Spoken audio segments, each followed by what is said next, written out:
I don't want to get distracted for the next 2 hours or whatever with January 6th, but it's whether or not you believe that he was earnest in his belief that the election was stolen. I think that there's evidence, or it could be circumstantial evidence, but I think there's circumstantial evidence to the fact that he kind of knew that he lost. He wasn't getting the progress that he needed in the investigation of voter fraud to contest the election in a court. And as a result, he decided to do what he did. So that's kind of where it's a non-starter for me.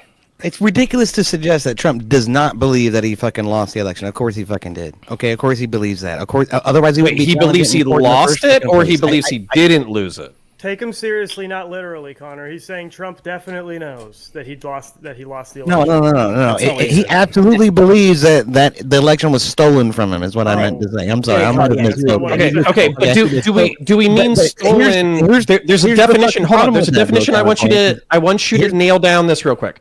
Do you mean stolen, as in thousands of ballots were like submitted via mail-in in order to stuff?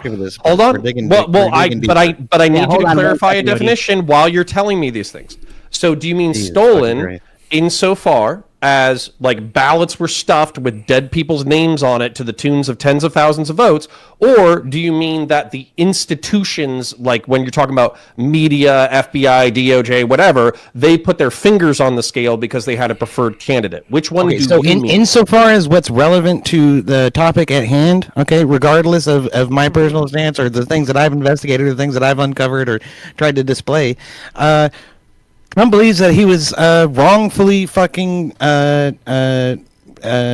denied ability to appeal, ability to propose alternate electors. All of these things are coming under the scope of a corrupt DOJ that obviously has a completely skewed double standard that leans one particular way but not the other way. That's really what's at hand right before us right now. Okay, it is the fact that it's painfully fucking obvious that the Democrats have a double standard. And one of the things I'd like to bring up to you is the Her report, which absolutely demonstrated that Joe Biden completely broke the fucking law when it came to the handling of classified documents, and was not the president at the time that he took these documents out of the hands of NARA and the National Archives, and Trump was. And yet, one of the things that was also revealed from the Her report was the fact that the president has the authority, and it is commonplace for a president to treat classified documents as personal property, whereas the vice president or a senator does not. And yet, again, we have this corrupt DOJ leveraging this double standard. Trump is simply trying to point that out and say that, hey, I'm getting fucked over here. So that's what I believe. Okay, when it comes to what's relevant about what Trump thinks and what Trump believes is it's a double standard, and he's getting fucked. Really quick, Jeb, I'll let you respond to this just like point by point really quick. Yes. But I do think that we're going to actually get way deep into this in the next question. So let's not dive too deep into this. Connor didn't want to spend all night being distracted by this fucking issue. Once you got pushed on specifics, you wanted to walk it back, but it's okay. I got the specifics. I'm not walking anything back. What are you talking about? What am I walking back, Jeb? Let's clarify that real quick. The Her report explicitly says that both the president and the vice president have the ability to take home these documents. It actually explicitly outlines the vice president is treated almost identically to the president in terms of who can take these things home and what they can take home. Obama made sure of that because he wanted to share the load and have multiple people that could handle these documents and not just him. We can argue that, that sucks that Obama did it, but unless you're going to argue he had fucking future sight and he was pre-targeting Trump because he knew Trump was going to do all the dumb bullshit that he did, that makes no sense. It also doesn't at all demonstrate that he clearly broke the law, because there is a requirement in the law that the Her report goes over extensively, which it's okay. EOD didn't read it, but it's fine. Which is that it requires intent, and Her repeatedly demonstrated all of the different ways that Biden didn't meet the intent standard. And they're going to say, yeah, they said it's because he was an old man and he couldn't have known what he was doing wrong. No, that's not it. That was one of about 13 different reasons why he didn't demonstrate the intent. Others were some of the documents were stuffed in notebooks, and he had a staffer. He forgot. Yeah, sorry, is what it was. Sorry, Odie. Okay. Let's hear. Okay. Sure. I'd like to respond to Jeb when he get a chance, and then back to Connor. I'll try to bring it back to what Connor said. It clearly demonstrated that no, Joe Biden didn't break the law because the law requires that you intend to break the law, and it clearly demonstrated that he didn't intend to break the law. It also demonstrated that the VP is treated almost identically to the president in terms of what he can take home documents-wise, and that the documents that Joe Biden had personal possession of when he was a senator, they were ones that he was allowed to have personal possession of because they were his own personal briefings and notes and travel itineraries for the trips he was coming back from.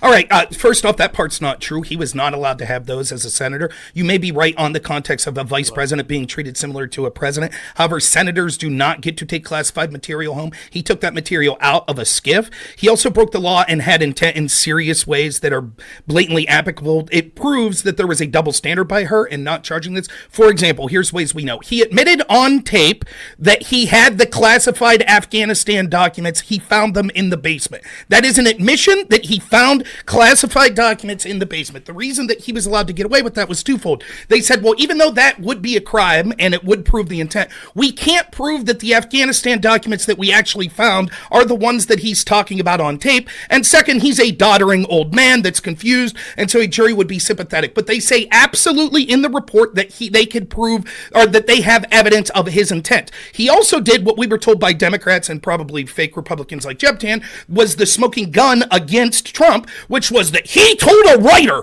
he told a news reporter on tape that he had classified documents. We know that Biden did that 3 times. Now, when Trump did it, it was considered a smoking gun, proof that he knew he was breaking the law. He had classified material he shouldn't.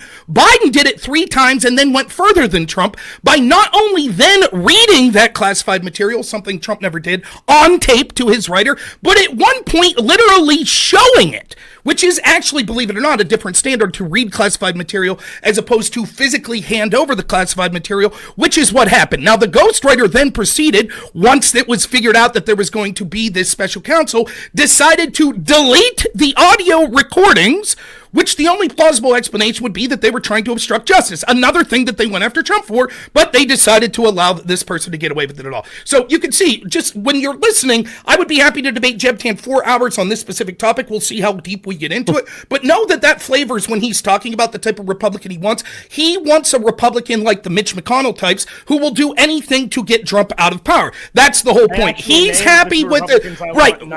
Right. So Nikki Haley would be one. He wants neocon Republicans that would be happy to get back to the George Bush era, and they are upset that there are populists coming through, so they are completely fine with the weaponization and the double standard. Now, to go to Connor's point real quick. Connor, I will answer specifically what you're saying. You are absolutely correct to point out 2 distinctions, because I've argued that the election was stolen from Trump from day one, not because I could prove Dominion voting machines, blah, blah, blah. I don't know. I don't have any of that proof. I have suspicion, but I don't have proof. But I consider it stolen because what we see was the sort of collusion between intel agencies and other government agencies going after Trump for 4 years, working with tech companies, censoring algorithms, censoring free speech, etc. So you're right to differentiate that. I will say definitively that Trump absolutely believes that the election was stolen because there were fraudulent ballots, voting machines that were changed, things like that. He probably also believes it was stolen in the aforementioned way, but my opinion is, regardless if it's actually true or not that the election was stolen from voting machines, Trump believes that it was. That's my interpretation.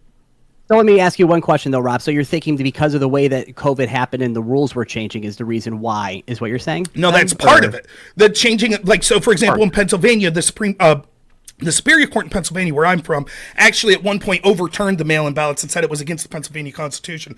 Wisconsin's done similar things. There have been groups that have outlawed sucker bucks and said that they probably didn't go with the state constitutions. That's part of it, right? And the massive ballot harvesting, the massive way we change voting with mail-in voting. But I'm talking about something far more nefarious, which is that we've had the weaponization of the Intel Committee since 2015-16 against Trump. That's been a never-ending saga. They've illegally spied on him. They've illegally leaked to the press. They pressured social media companies where we get the majority of our public discourse to censor people that were like Trump and people that were favorable to Trump.